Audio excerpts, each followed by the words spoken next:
Le métier de détective privé a vu le jour en 1832 avec Eugène Vidocq, ancien bagnard puis agent secret. Jusqu'en 2003, la profession s'est installée dans un vide juridique où tous les coups étaient permis.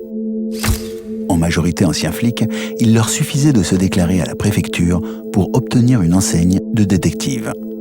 Depuis cette date, avec la loi Sarkozy, les détectives privés sont soumis au régime de l'agrément professionnel délivré par l'État. Aujourd'hui, il serait quelques 3000 en France. Au cinéma, le détective est souvent impliqué dans de grandes histoires criminelles. La réalité est plus terre-à-terre. 60% des missions du détective sont des affaires de mœurs. C'est le quotidien de tout à chacun qui constitue l'essentiel du métier. Le détective privé est le dernier recours après la police et la justice. Illustration avec Sylvain Desbos, le solitaire qui passe le plus clair de son temps en voiture. Putain, ça c'est bon ça. Élie Cohen, un vieux de la vieille qui transmet son expérience à de jeunes stagiaires fraîchement diplômés. L'important aussi pour la cliente, c'est de localiser où il dort. Bah, tu peux me dire où il est là? Je l'ai plus en visuel. Moi je les ai, ils sont... José Delage père et Vanina Delage fille, gérant de leur agence familiale en banlieue de Nîmes. C'est pas facile de se remettre. Et Samuel Matisse, directeur de plusieurs bureaux en Languedoc-Roussillon. Ça veut dire qu'il va falloir que vous voyez vos enfants. Et ça, il va falloir se battre, monsieur. À vous, Scout 1, il est pour vous.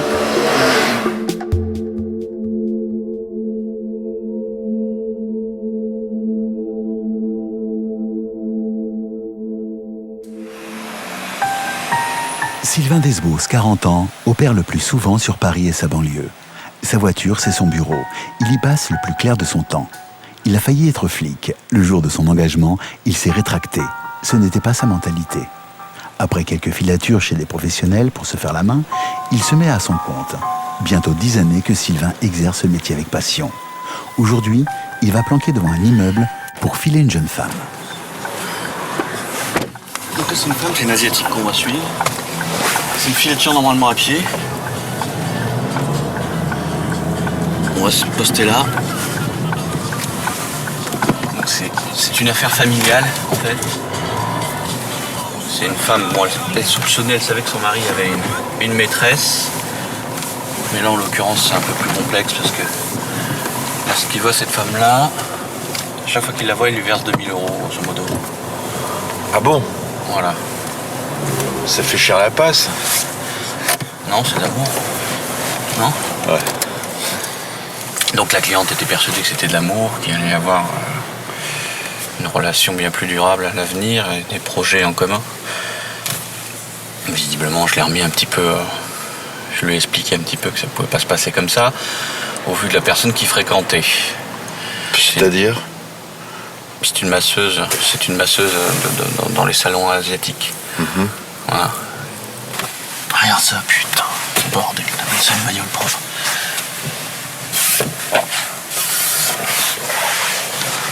Oh, t'es un peu maniaque quand même. Ah, pas du tout. Pas du tout. Par contre, un pare-brise, si tu veux déjà faire des belles photos, il faut que ton objectif soit propre. Et puis, pareil, hein, dès qu'il y a un obstacle, dès qu'il y a un filtre comme le pare-brise, il faut qu'il soit propre. Alors, c'est le meilleur endroit, la voiture, pour prendre des photos. Hein. Franchement. Pourquoi? Parce que, en règle générale, personne te voit. Personne te voit prendre des photos. Élie est détective depuis plus de 20 ans. Fan de Sherlock Holmes, il se tient au courant des nouveaux outils d'investigation en accueillant des stagiaires dans son bureau cossu au cœur de Paris.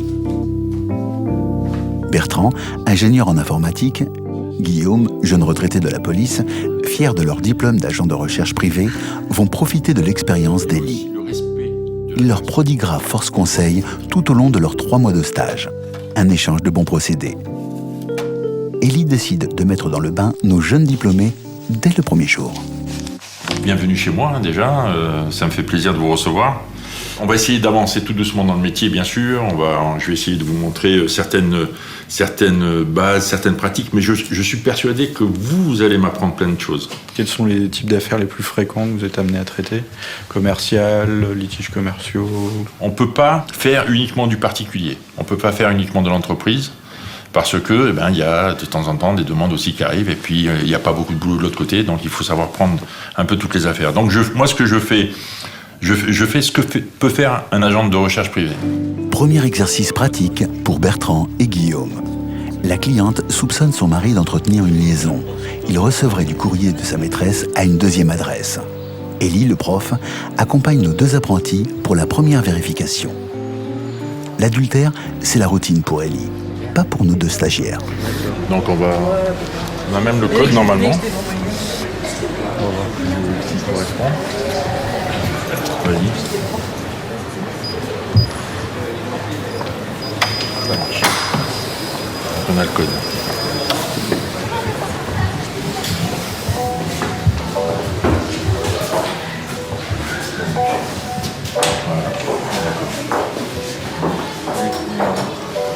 Comment on peut vérifier s'il y a du fournier?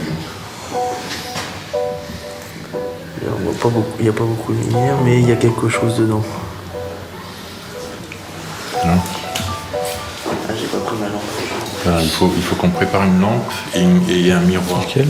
Celui-là. Il y a une pub là. Non, il n'y a que de la pub.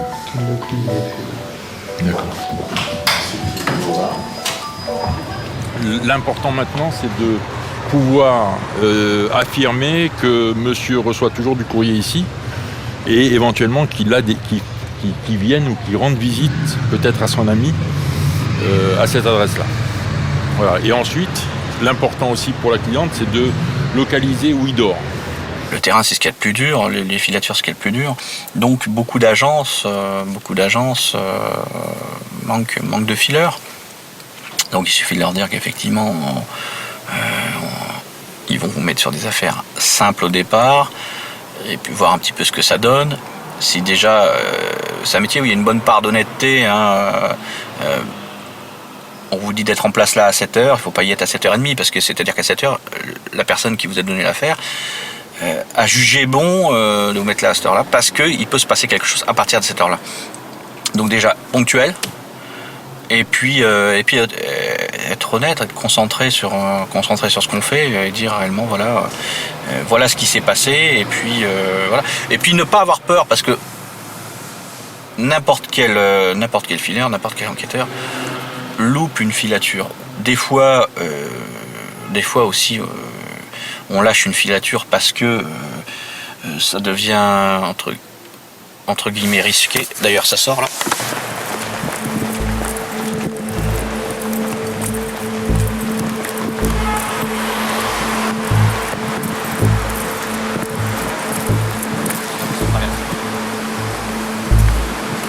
« 9h15, sortie de l'intéressé avec une robe Parme, c'est ça? Ouais. Donc là, elle s'est rendue à la poste, elle avait une lettre à la main, elle s'est rendue à la poste.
Je jouais beaucoup à l'agent secret, mais on faisait des scénarios qui quasiment étaient réels. On avait beaucoup d'idées pour les scénarios.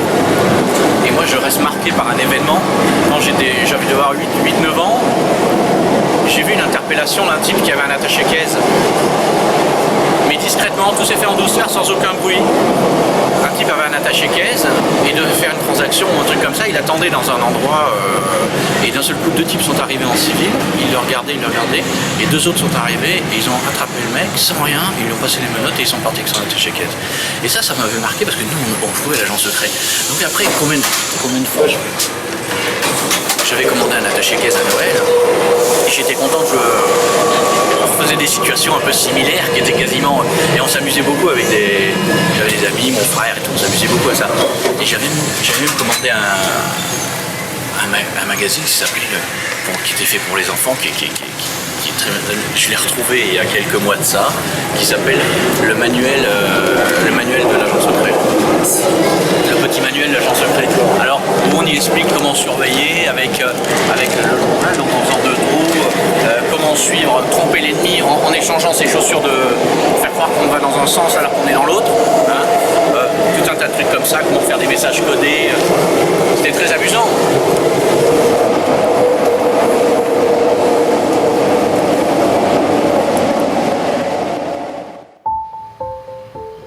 José et Vanina tiennent leur agence familiale dans la banlieue de Nîmes.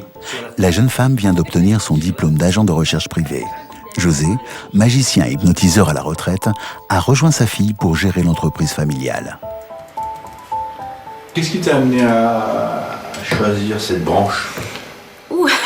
Je pense que c'est mon côté très très très curieux parce que j'aime, on me pose une question, j'aime aller voir le pourquoi, le comment et comment on fait pour faire ça, comment on fait pour faire ceci, qu'est-ce qui se passe selon les démarches et du coup c'est le côté qui me plaisait le plus dans le côté détective privé, agent de recherche parce qu'il y avait le côté recherche justement.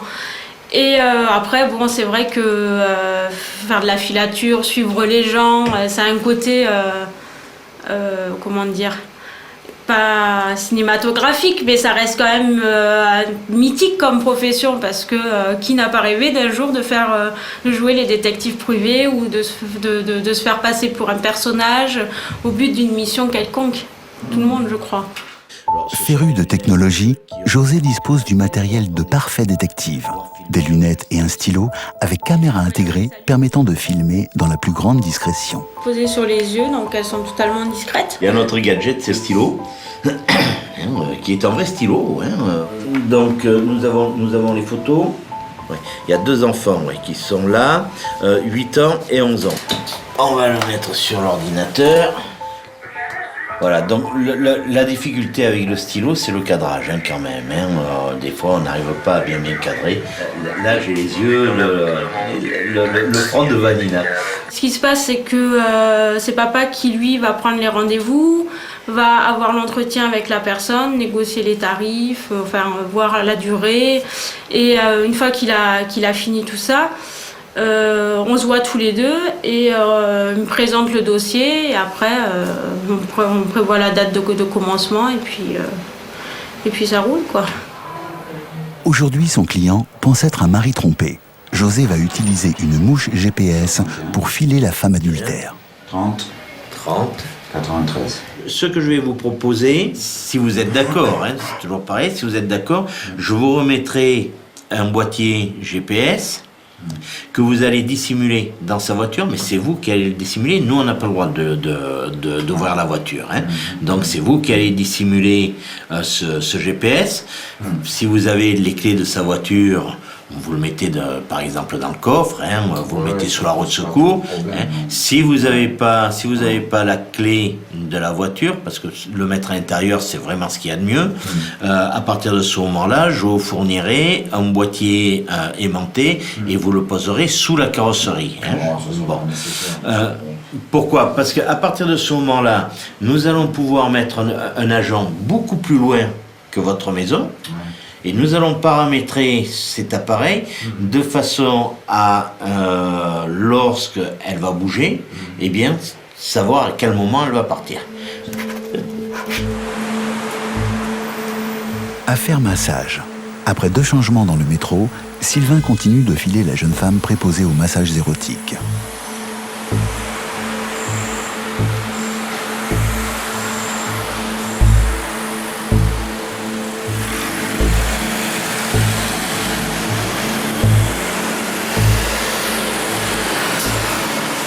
Là, on en en est où? Donc là, visiblement, elle attend quelqu'un. Hein.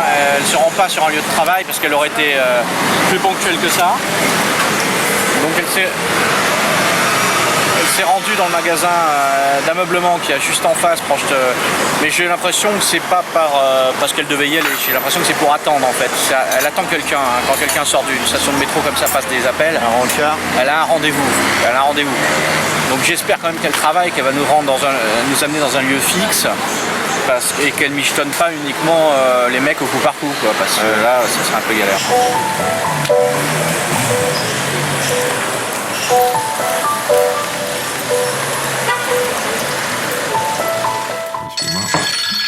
Oui, allô? Deuxième journée et premières impressions de nos détectives en herbe. Ah oui, une filature de quoi, madame? Qu'est-ce qu'il faut suivre? D'accord.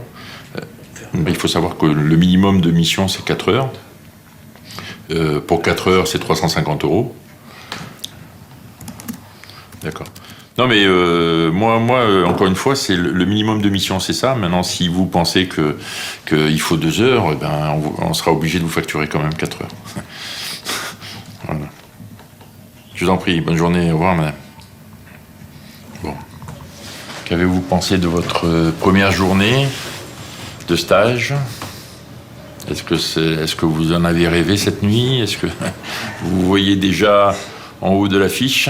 Il va falloir faire pas mal de terrain, je pense, pour s'adapter un petit peu à l'environnement de Paris, qui n'est pas forcément la même chose que ce que nous, on a pu voir dans le sud quand même. Beaucoup de filatures voitures et de planques, et ici, c'est plus, j'ai l'impression, filature piétonne, vue de roue, ça va être plus des situations comme ça. L'important dans une filature, c'est se focaliser sur un élément reconnaissable de la personne. Alors ça peut être la veste, ça peut être le pantalon, ça peut être les chaussures, ça peut être la couleur des cheveux, voilà, d'accord. Ça c'est les principaux détails qu'il faut retenir. Ensuite, se servir évidemment lorsqu'il marche dans une rue piétonne ou dans une rue où il y a des magasins, des commerçants, se servir beaucoup des vis-à-vis.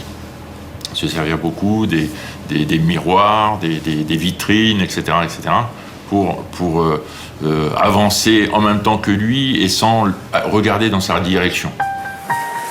J'aime bien celui-là, là. Oh, celui-là, il est feutré. 100 €. Ce chapeau, ça attire pas l'attention? Si, mais ça permet justement. Ah oui. Justement, à la limite, c'est pas grave. Voilà, les gens vont regarder le chapeau, mais ils vont pas regarder ce que tu fais ce que t'as dans les mains. Donc, et dans le sud, c'est beaucoup ces chapeaux-là. Ils sont vachement chers. Hein. C'était les Panama. Oui, c'est... Donc, ceux-là, ouais, c'est pas cher du tout. Donc, regarde. Ça, c'est la chimio, ça.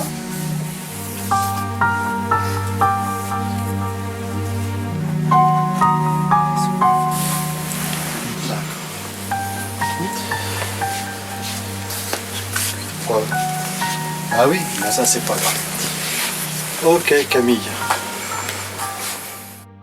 Le client est représentant de commerce, donc il s'absente régulièrement. José transmet les dernières informations à Vanina qui se prépare pour la filature. La mouche GPS a été placée par le client dans le coffre de la voiture de sa femme.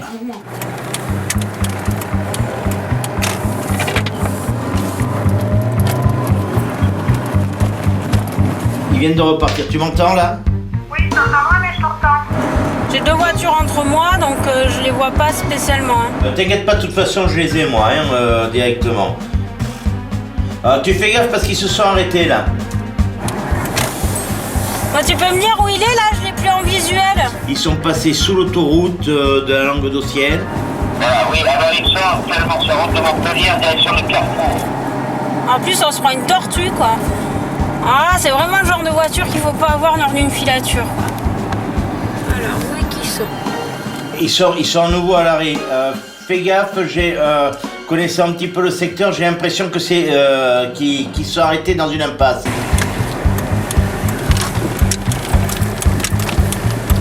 En fait, c'est pas une impasse, c'est une cour.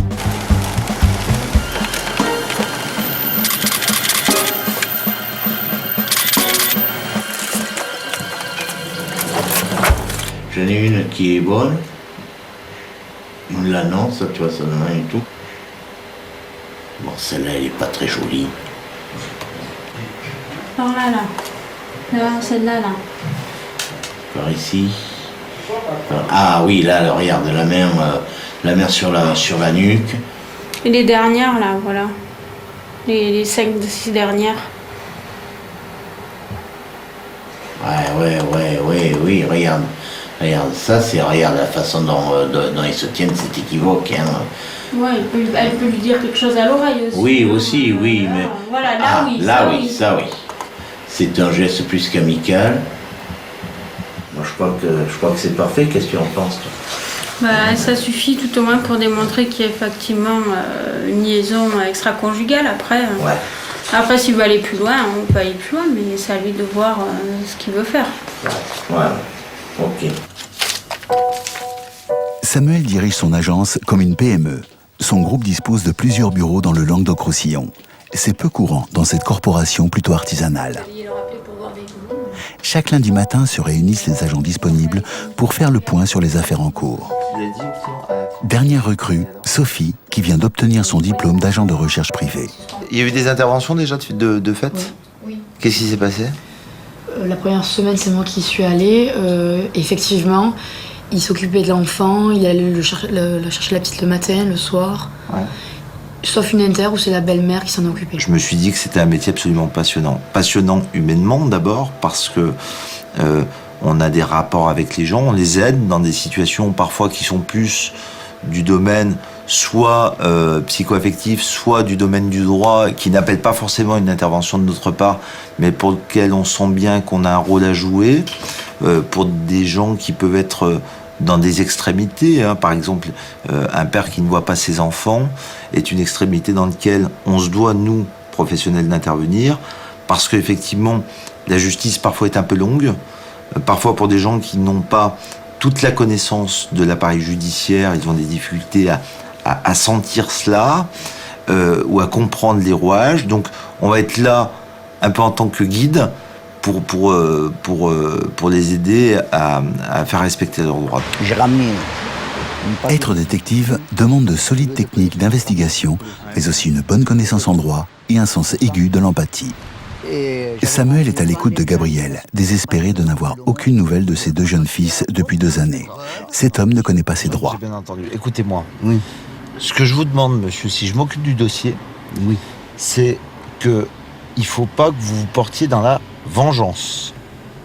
Je vous dis ça très sincèrement, monsieur. Oui. Mais les enfants, ils ont déjà dérouillé. D'accord ? C'est pas facile de se remettre de cela. Il faut pas en rajouter. Ça veut dire quoi ? Ça veut dire qu'il va falloir que vous voyiez vos enfants. Et ça, il va falloir se battre, monsieur. Il va falloir se battre parce qu'il faut que vous le fassiez. Et même si vous le faites pas pour vous, monsieur, il va falloir faire pour vos enfants. D'accord ? Il va pas falloir les priver de leur mère non plus. Sauf si vraiment on sent qu'elle est dans l'incapacité totale de s'occuper des enfants. D'accord ? Il faut que je vous parle quand même d'un point important, monsieur. Oui. C'est que moi, je suis pas un fonctionnaire de l'administration publique. Oui.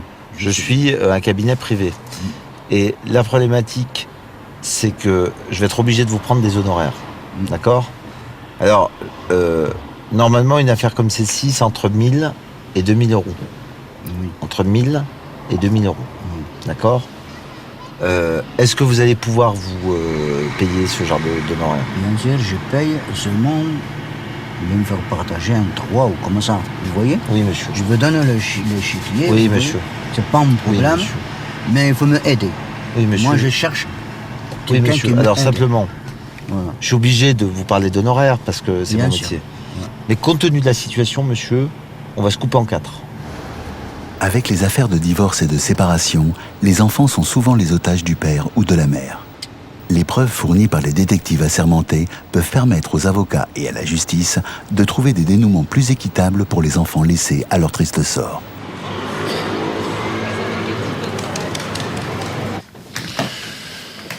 Qui c'est qui me note mes rendez-vous ? J'ai 2 secrétaires, il n'y en a pas une qui me prend mes rendez-vous.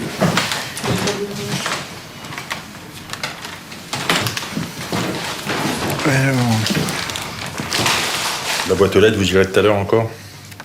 Ouais. Je vais appeler la cliente. mes téléphones qui sont par là. Donc là, on a dit, je vais le mettre, hein, c'est... Oui, bonjour. Elie, ça va? On va les vérifier cet après-midi parce qu'ils devraient prendre le courrier en principe entre 15h et 17h. Hein, donc on vérifie cet après-midi, ok? Dans l'affaire de la boîte aux lettres, Bertrand et Guillaume n'ont pas encore pu identifier l'adresse où l'homme adultère reçoit sa maîtresse. Ils vont profiter d'une énième vérification pour tenter de localiser son logement occasionnel.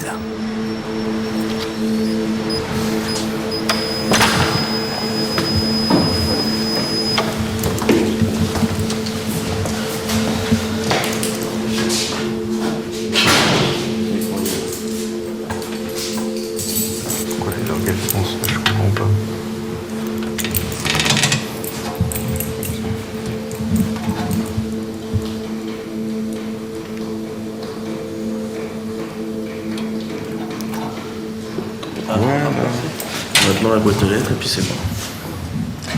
Ça reçoit toujours du courrier ici.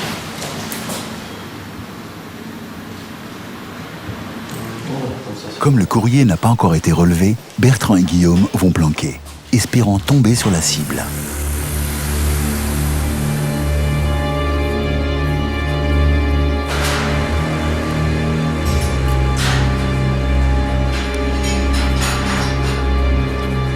« 16h30, la cible vient relever son courrier. Bertrand et Guillaume vont devoir assurer pour prouver leur aptitude à devenir de bons détectives. À savoir, filer la cible et identifier son logement occasionnel.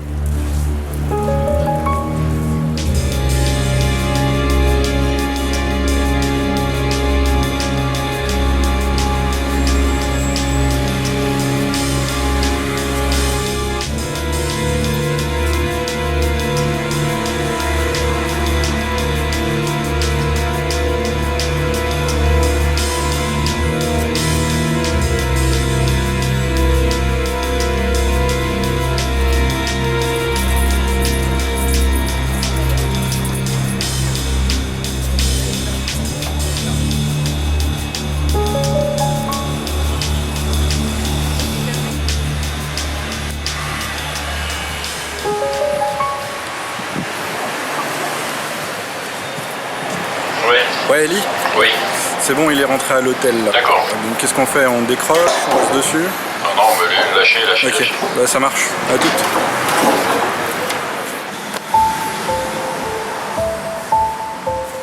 Changement de registre pour Sylvain. Déterminer l'emploi du temps d'un joueur de poker qui ne paie plus son loyer. Il a tout plaqué, même son boulot d'ingénieur, pour sa passion du jeu. La propriétaire de l'appartement est la cliente de Sylvain.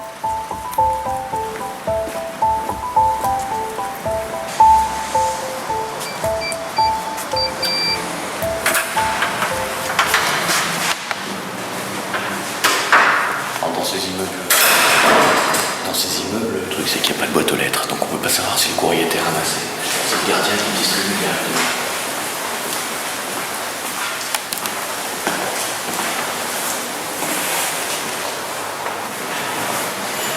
Bonjour, je suis enquêteur, j'étais venu vous voir pour... Oui. Vous vous souvenez? Est-ce qu'il habite toujours là? Normalement, oui. D'accord.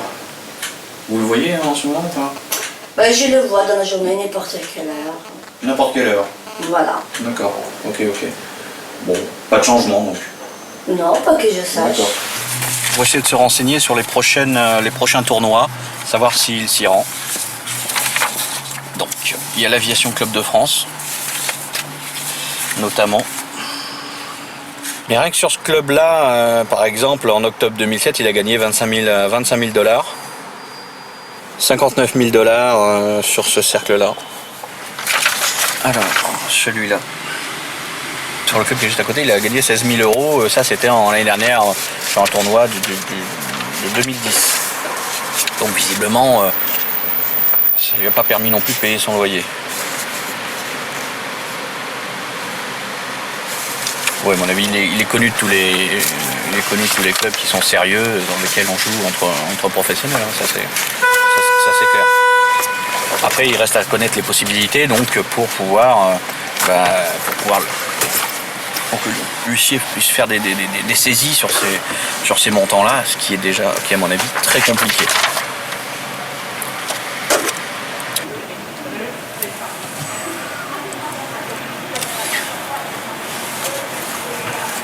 Je voulais voir qu'est-ce qu'il me regardait là à la fenêtre, qu'est-ce qu'il regardait dans cette direction-là. Et je crois que c'est lui. Ah oui. En tout cas, c'est un Asiatique. C'est un Asiatique. Et il nous a vus? Oui, mais c'est pas grave ça. Il a vu la voiture, il a vu la voiture. Moi, il m'a peut-être pas vu trop aperçu, mais c'est pas un problème ça. Même si une personne vous voit, le tout c'est qu'elle vous voit pas 2 fois, 3 fois à des endroits différents. C'est tout.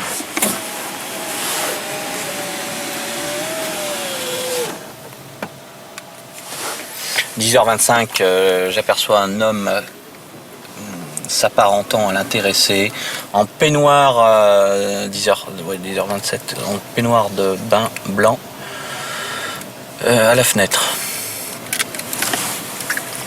Voilà, c'est tout. La dame, là, la cliente, là, tu vas lui dire quoi? Je vais lui dire que ce matin il a pas bougé comme les 2 fois précédentes, qu'il a pas bougé. Et de plus, je vais lui envoyer une photo, il faut l'occuper, lui montrer qu'on y était, je vais lui envoyer une photo en demandant qu'elle me désigne l'appartement dans lequel il est censé habiter. Et à 90 chances sur 100, elle va me désigner cet appartement-là.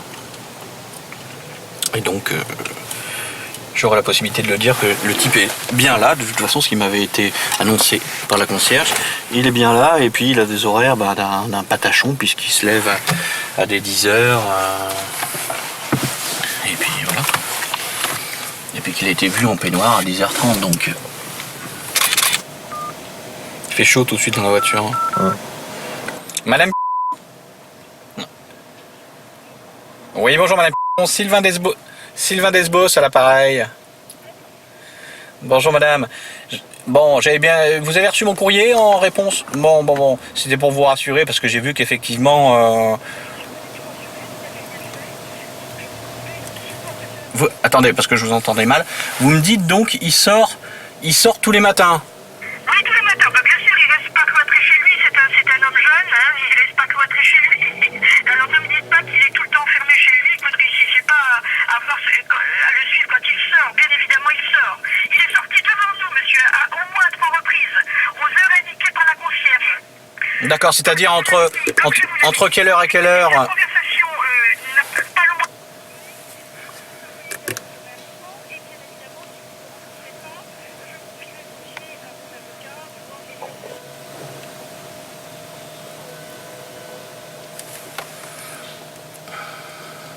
Elle me dit qu'on voit mal.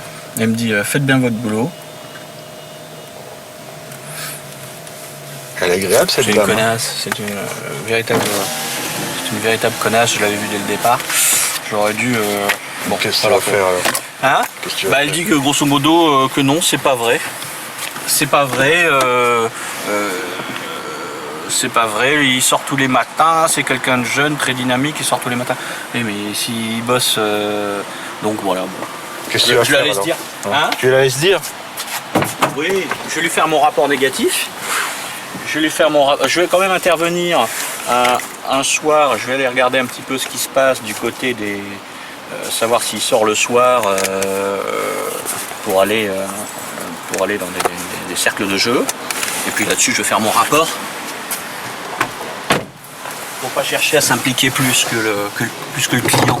Bon, il y a des gens qui penseront toujours qu'effectivement on n'en a pas fait assez, ou les gens pensent que les situations des fois pensent pas qu'une situation peut évoluer, peut changer. Donc ils l'ont vu comme ça, pour eux c'est comme ça. Ils ont constaté tel élément, c'est comme ça tout le temps. Bon.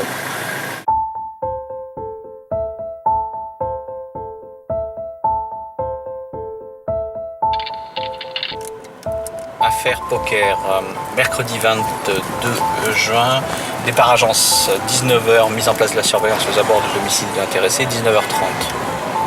21h35, sortie de l'intéressé. Il était habillé en noir avec un blouson. L'intéressé se dirige vers les Champs-Élysées. Et il entre dans le restaurant, la sandwicherie Pomme de Pain. 21h45, il en ressort et reprend la direction de son domicile. 21h50, retour au domicile. 22h, fin de surveillance, fin de mission.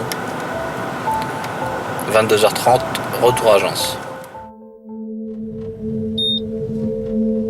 Grosse journée en perspective pour Sophie, qui va devoir planquer dans une voiture sous-marin afin de vérifier l'emploi du temps d'un enseignant en gastronomie.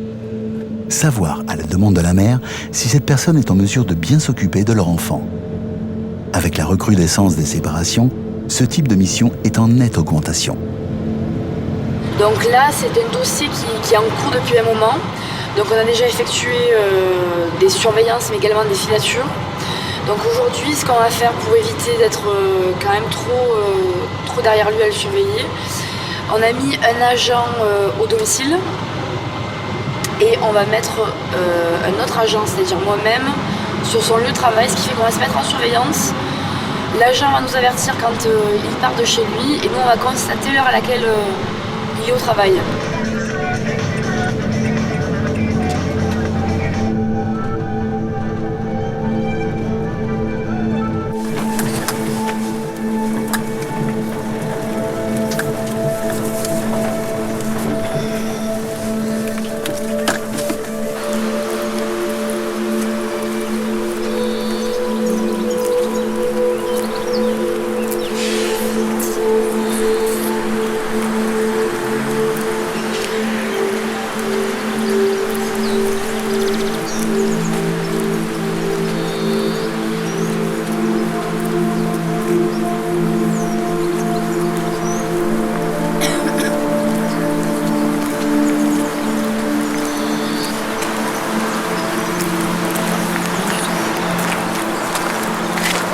Il est pas là? Non.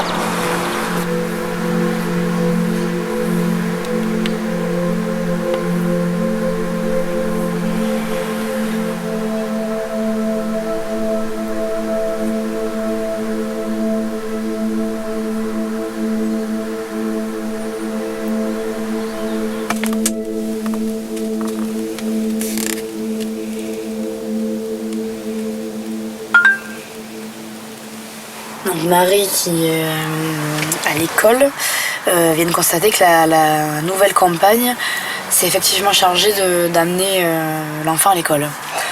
Donc ça démontre que lui n'est pas si disponible que cela, puisque on ne sait pas où il a passé la nuit. Ce matin il n'est pas à son travail, et puis c'est elle qui s'est chargée de déposer l'enfant de notre cliente. Samuel donne des cours à Montpellier, une des 3 écoles avec Nîmes et Paris qui délivrent un diplôme d'agent de recherche privé. Donc en fait, vous allez vous mettre à gauche du pylône, là, en regardant la baie vitrée, et pendant quelques minutes, vous allez observer ce qui se passe dans votre champ de vision et essayer de rédiger un bout de rapport. Suite à cela, on le lit, et vous allez voir que déjà, entre nous, il y a des différences dans le même groupe horaire sur les constatations qu'on va faire. D'accord ? Allez.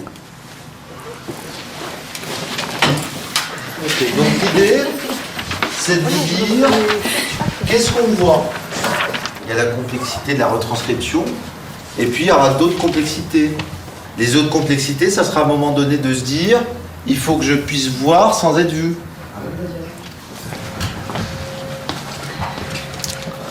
Donc alors, le 14-04-2011. Le début, qu'est-ce que t'as dit ? 14-04-2011. 14 avril 2011. Donc, dans un rapport, comment on va devoir marquer ?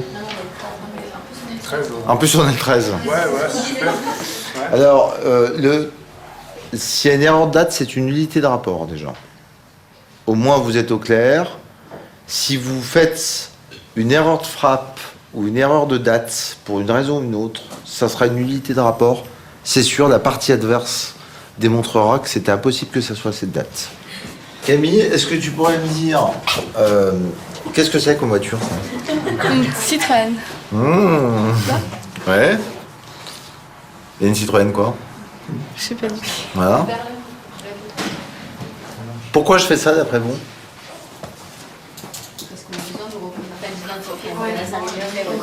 Parce que les filles, vous avez quelque chose que vous aimez pas, pour la plupart et en généralité, c'est de pouvoir identifier les voitures. D'accord? La marque des voitures, ça peut se reconnaître avec le logo, mais le type, ça c'est un peu plus compliqué. Donc ça veut dire qu'il va falloir s'intéresser au type de voiture. D'accord?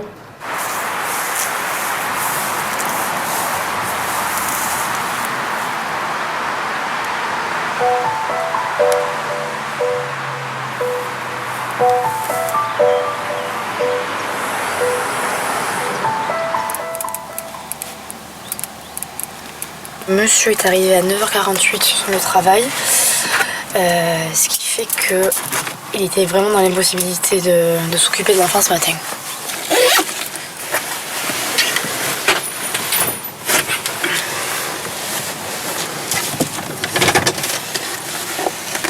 Et là on attend qu'il n'y ait personne. Et c'est parti.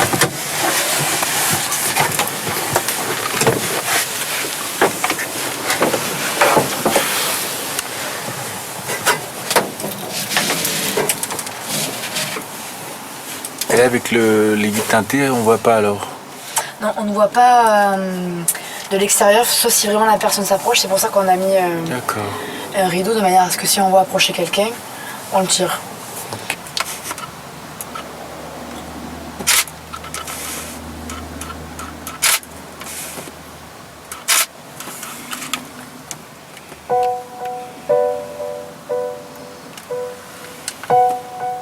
Mon mari dit qu'il est domicilié à notre ancien domicile. Ouais.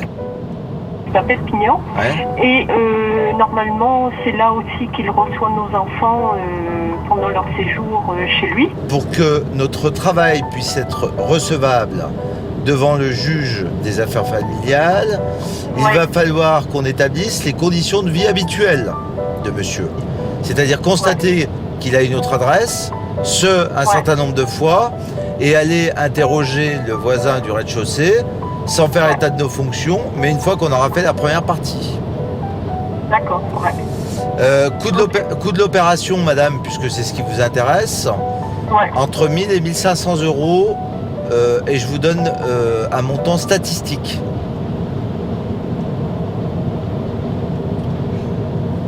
Allô? Allô, allô?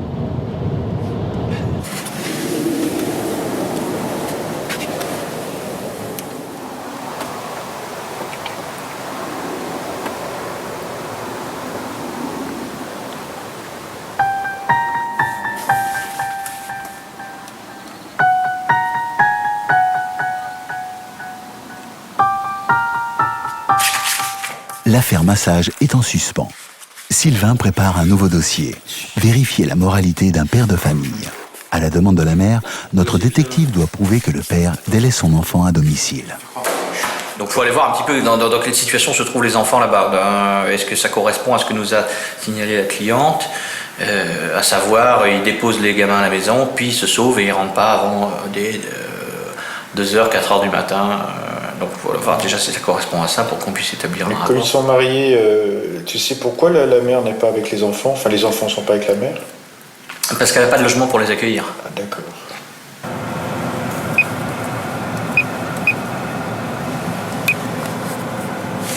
Allez, on va faire un petit tour au domicile, savoir ce qui se passe là-bas. Tu n'as pas trop d'informations sur cette affaire? Non. On va se débrouiller avec ce qu'on a, comme on fait, en règle générale. Et puis de toute façon, je préfère avoir peu de renseignements au moins. Ça, c'est la ceinture. La mienne. Hop.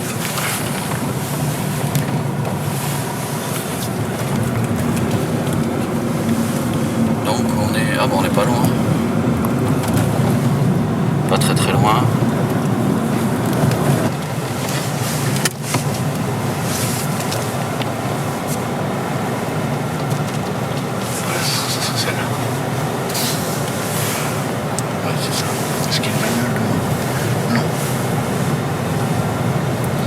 personne? C'est bizarre. Il a laissé le portail ouvert, donc à mon avis il vient de sortir il n'y a pas longtemps. Donc nous on arrivait par là. Est-ce que là ça fait le tour? Est-ce que là ça fait le tour? On va essayer. Parce que si c'est ça, tant mieux. Ça voudra dire que le gars il a qu'une seule possibilité pour sortir. Ah. Ah.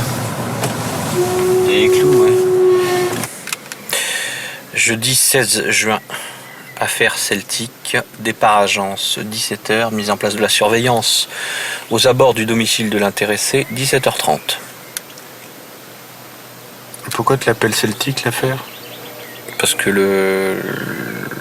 la personne joue dans un groupe de musique bretonne.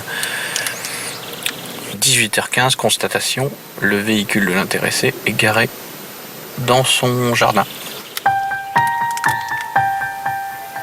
Alors grosso modo, là c'est un mini pied de biche, dureté Rockwell, tu vois, ça vient des États-Unis. C'est un truc militaire, dureté Rockwell 9, c'est-à-dire grosso modo, tu soulèves, tu casses tout avec un petit pied de biche, tu vois, là tu as une clé avec dessous un key tool, ouais. Donc voilà, t'as un ouvre-boîte, t'as ce que tu veux, une lame, un couteau, un machin, un ci, un ça. Le fameux Letterman qui est américain aussi. Ah, le Letterman Micra. Tout en inox. Voilà un petit outil multifonction. Là tu as une clé USB qui est à l'heure actuelle la plus robuste qui existe. Elle est étanche, elle est fabriquée dans un aluminium nautique ou aéronautique comme tu veux. Aéronautique plutôt que nautique d'ailleurs. Et puis là tu as une hop, ça fait mal ça, hein. Tu as une petite ampoule à LED ultra puissante puisqu'elle fait 90 lumens, c'est très puissant pour un petit truc comme ça. Donc ça tu t'en sers quasiment tout le temps. Ça s'appelle un Monkey qui est grosso modo comme un cubaton ou un Yawara, qui est un appareil de défense, une bille d'acier à l'intérieur. Ah d'accord. Voilà, tu sais à peu près tout. Là j'ai mis un petit sifflet, c'est pour même un petit sifflet Survive, un petit sifflet. Qu'est-ce que je ne t'ai pas monté d'autre? Voilà c'est tout. Bon, c'est rarement effectivement dans ma poche parce que ça tient quand même de la place. Hervé, c'est Sophie. Hervé, vous m'entendez? Oui. Comment ça s'est passé hier soir? À quelle heure il est parti exactement? C'était autour de 19h45. Dites-moi, est-ce que vous avez vu une foule de monde arriver sur le parking? C'est pas pareil qu'hier soir, ouais, c'est bien ce qui me semblait. La voiture à lui, c'est la dernière sur le parking. Et lui, je ne sais pas s'il était, je ne sais pas.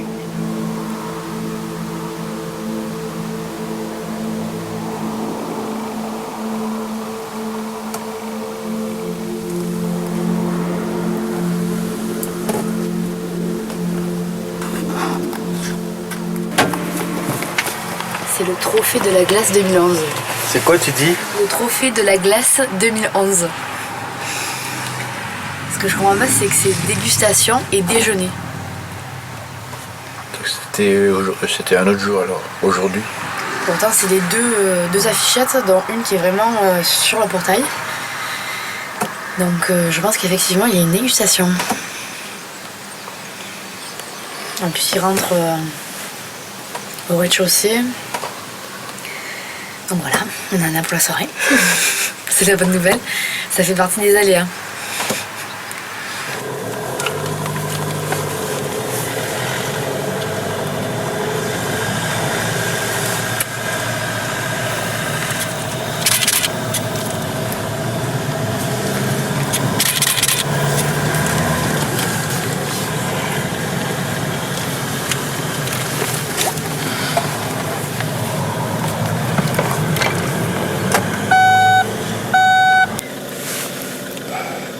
Donc ce qui m'intéressait c'était d'avoir le véhicule. Bon, ce qui nous permettra aussi de, quand on va décrocher, ce qu'on peut faire, Bon, ce qu'on peut faire, par contre, on ignore s'il est seul ou pas à domicile. Le seul adulte, en tout cas, on sait qu'il y a les enfants. Mais ce qu'on peut faire, c'est effectivement faire un repère, déjà bien visualiser de la manière dont est garé le véhicule. Hein. Notamment, j'ai vu qu'il y avait des dalles. Il est garé sur des dalles, donc on peut bien visualiser où est-ce qu'il est placé par rapport aux dalles, quel endroit, et puis faire une visite demain matin tôt, pour voir si effectivement le véhicule a bougé, hein, parce que là on va quitter on va bientôt quitter, on va pas rester toute la nuit. Regardez, il est à la fenêtre. Je vais essayer de le prendre en photo. Je vais essayer de le prendre en photo. En vert là, c'est lui là. Ça va être évident. Hein? Oui. Et depuis l'intérieur de la voiture. Je vais savoir justement si c'est lui ou pas.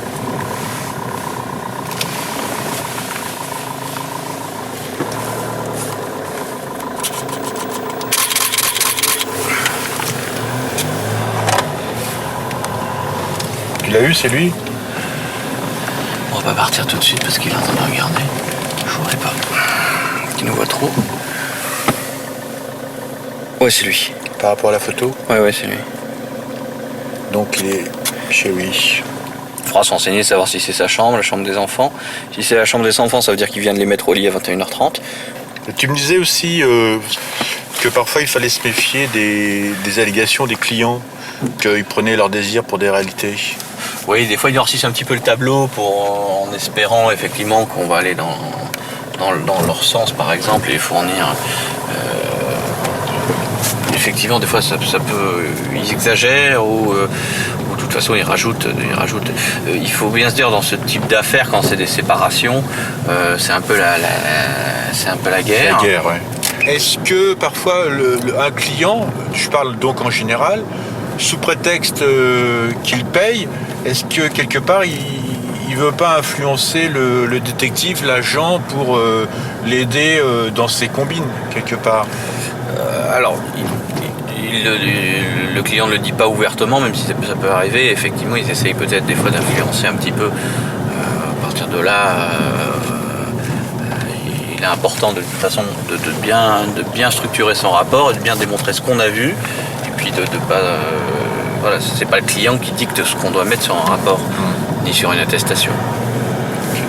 Même si malheureusement que ça va, même si ça va pas dans son sens. Si ça va pas dans son sens, tout simplement il ne s'en servira pas, il ne s'en sert pas, il ne le produit pas.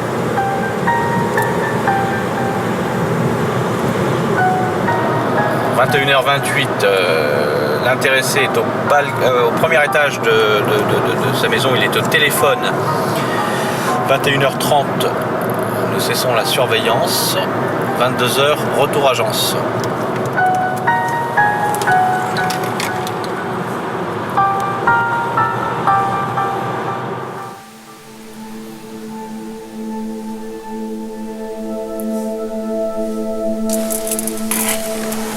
Impeccable. C'est parti pour nous. Donc 11h moins le quart. Le véhicule est toujours là. Combien de temps alors aujourd'hui à filer, à planquer? Sur ce dossier, on est resté 13 heures. Tournez à droite, puis virage à gauche. Il est parti hier matin de chez lui. Donc ça va faire 2 jours, il n'a pas pu s'occuper de l'enfant et encore moins le voir puisqu'il n'est pas rentré chez lui hier soir et tout porte à croire qu'il ne va pas rentrer chez lui ce soir non plus, ou en tout cas rentrer aux alentours de minuit, 1h du matin. Après plusieurs planques semblables à celles d'aujourd'hui, Sophie et ses collègues sont en mesure de prouver que la cible ne voit pratiquement pas son fils. La mère, cliente, va pouvoir demander à retrouver la garde de son enfant. Les photos et les rapports des détectives vont peser dans le dossier destiné aux avocats.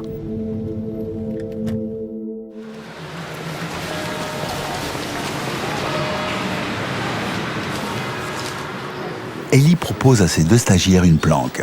Objectif, contrôler l'activité professionnelle de Jean-Luc X, soupçonné de concurrence déloyale par son futur ex-patron qui doit lui remettre une prime de départ. Donc à la limite, voilà, c'est lui. Donc on a son domicile, on a une photo, on a son identité complète. Les lieux sont assez faciles pour planquer, en sachant qu'il faut trouver une place pour se garer à proximité. Juste en face de l'entrée d'immeuble, il y a un bistrot qui est avec une grande vitrine. Donc on peut aussi s'asseoir et s'attabler au bistrot et attendre le temps qu'il sorte. Voilà. Donc c'est pas très compliqué. Je vous disais que en tant que stagiaire, vous êtes, je peux pas vous envoyer seul sur la mission. Mais ce que je vais faire, je vais vous mettre en place et puis je vais vous laisser faire, voir ce que vous êtes capable d'apporter là-dessus. D'accord ?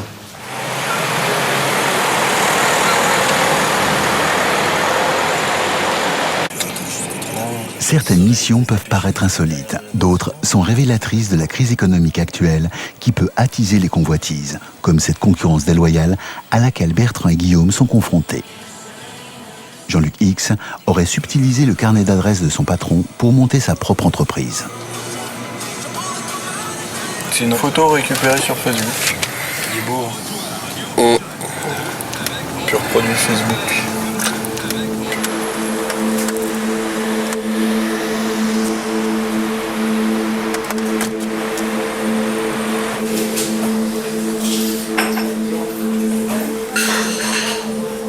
Après quelques heures de planque, la cible ne donne aucun signe de vie.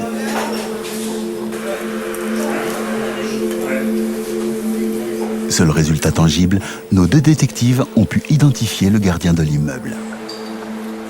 Guillaume a mis au point un scénario. Face au gardien, il se fait passer pour un ami de la cible à qui il doit remettre un paquet.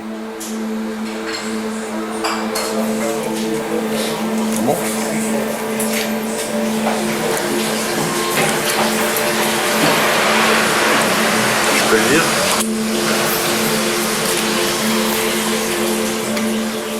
L'appartement de Jean-Luc X est alloué. Nos détectives en herbe vont devoir trouver une autre piste. Cette affaire semble plus compliquée que prévu. Ville.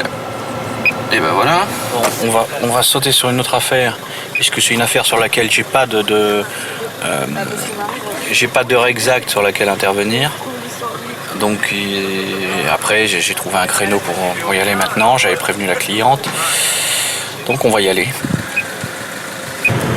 Pour information, c'est une cliente qui a des problèmes de voisinage et notamment qui a la certitude d'être espionnée par son voisin. Donc on aura dans cette affaire-là, je lui ai dit que j'irai trouver, parce qu'elle est persuadée que son voisin a une machinerie chez lui, un engin qui émettrait des ondes. Des ondes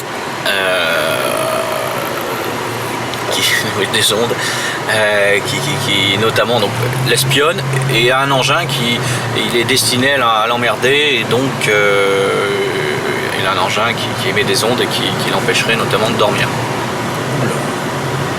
Elle est bien atteinte ou pas?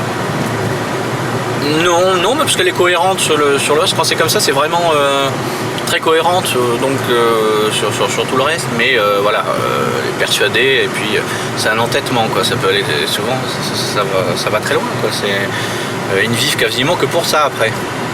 Et comment tu fais pour vérifier, notamment par rapport aux ondes? Bah, j'ai des scanners. J'ai fait 4 ans d'électricité ou d'électronique. J'étais pas les meilleurs, mais j'ai quand même gardé des bonnes notions.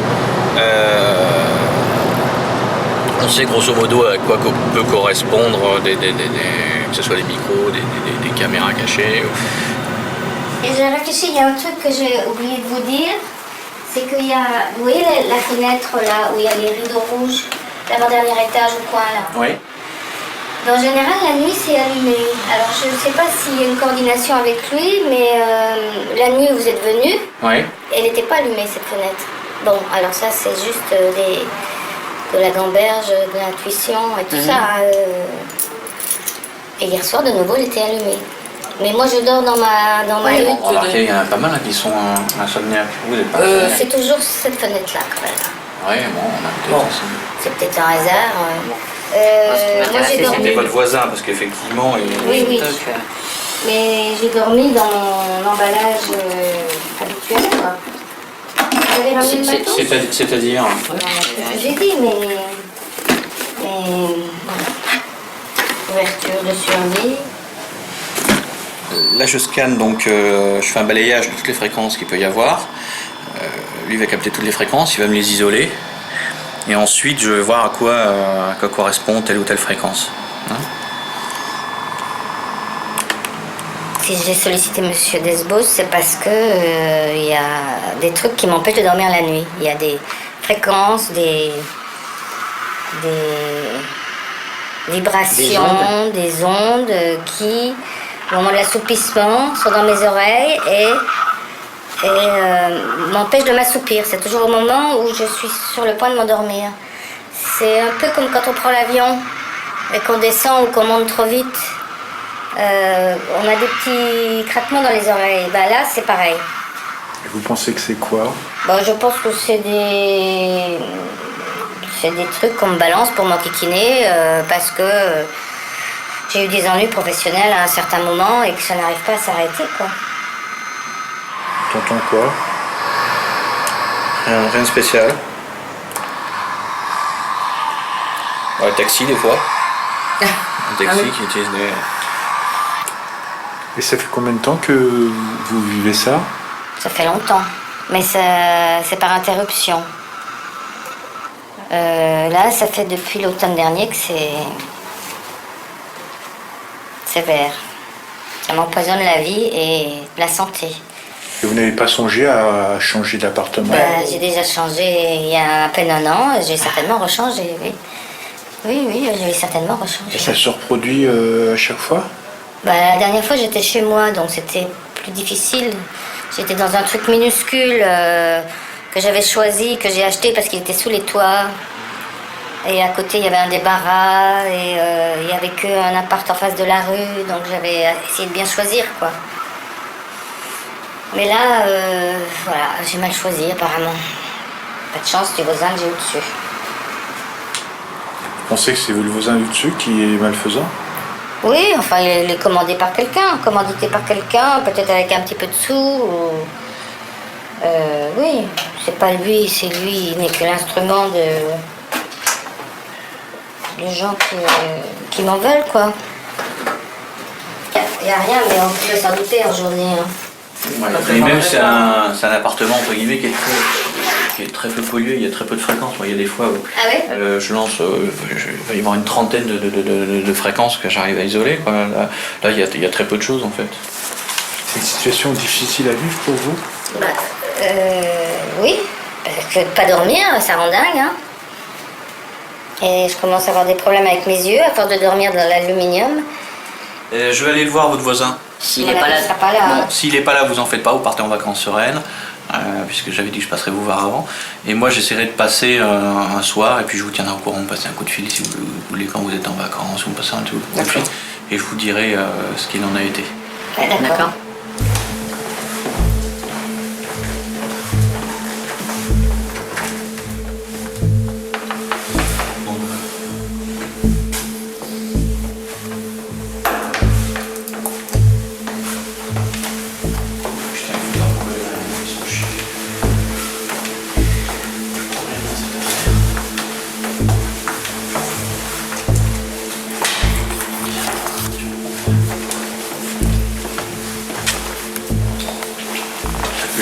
Cette affaire, c'est que bon, elle peut très bien avoir des problèmes avec son voisin qui la harcèle, pourquoi pas, évidemment.